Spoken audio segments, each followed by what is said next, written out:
Hello students, I am Abhishek Verma, your maths mentor. Welcome to Radhika Education School. Today we are learning chapter number 4, quadratic equation. Right? Our first question is it possible to design rectangular park? पता है ना possible design, possible situation. Last lecture में हमने cover किया था, right? Okay.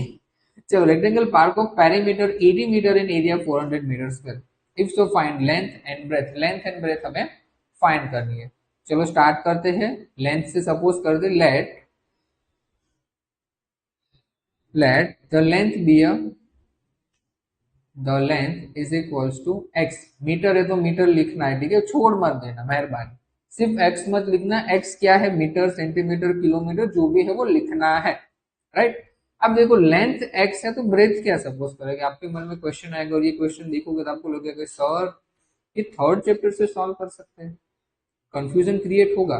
But ये fourth chapter का question है, क्वाड्रेटिक इक्वेशन का, इससे सॉल्व करो हो जाएगा.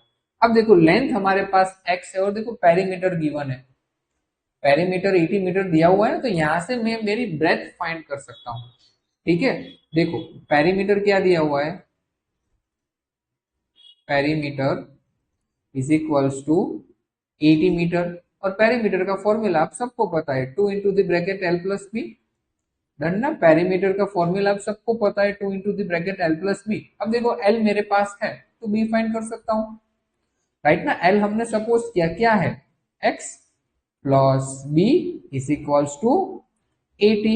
अब देखो 2 सामने की तरफ भेज दो तो क्या डिवाइड में चला जाएगा, डिवाइड में चला जाएगा. डन. और डिवाइड 2 हो जाएगा तो 40. डन. और अगर मुझे बी चाहिए तो बी की वैल्यू क्या हो जाएगी 40 और एक्स शिफ्ट हो जाएगा तो माइनस एक्स. अब देखो लेंथ भी मेरे पास है और ब्रेथ भी है और उसने एरिया दिया हुआ है, सॉल्व कर सकता हूं. डन. चलो एरिया की हेल्प लेते भाई. एरिया इज इक्वल्स टू क्या दिया हुआ है 400 मीटर स्क्वायर, और एरिया का फॉर्मूला रेक्टेंगल का पता ही होना चाहिए, ठीक है ना, एल इंटू बी इन 400. एल हमारे पास है एक्स, बी आपके पास है 40 minus x is equals to 400. So x multiply by 40, 40x, x multiply by x, देखना माइनस एक्स स्क्वायर होगा, भूल मत जाना, ठीक है.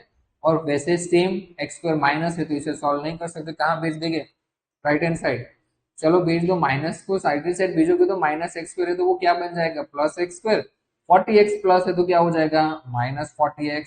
और पहले से 400 तो पड़ा हुआ है इज इक्वल्स टू 0. तो चलो फैक्टर्स फाइंड कर रहे हैं ना, अगर फैक्टर्स आ जाते हैं तो ये पॉसिबल है, अदरवाइज ये पॉसिबल नहीं है.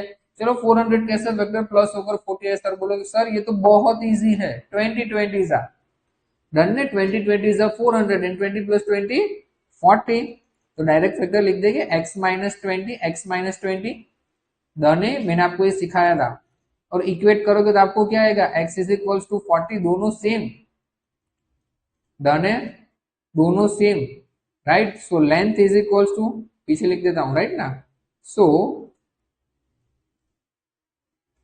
Length of rectangle is equals to x suppose किया था, और एक्स क्या मिला मुझे 20. Done. And length of breadth and breadth, breadth क्या सपोज किया था 40 minus x and 40 minus 20, answer क्या आ गया 20 मीटर, दोनों मिल गए. अब आप बताओ ये रेक्टेंगल है या स्क्वायर है, आंसर कमेंट में दे देना, रेक्टेंगल है या स्क्वायर है, इसका आंसर कमेंट में दे देना. डन है. ये क्वेश्चन क्लियर है, पहले सॉल्यूशन के साथ सभी को क्वेश्चन क्लियर है.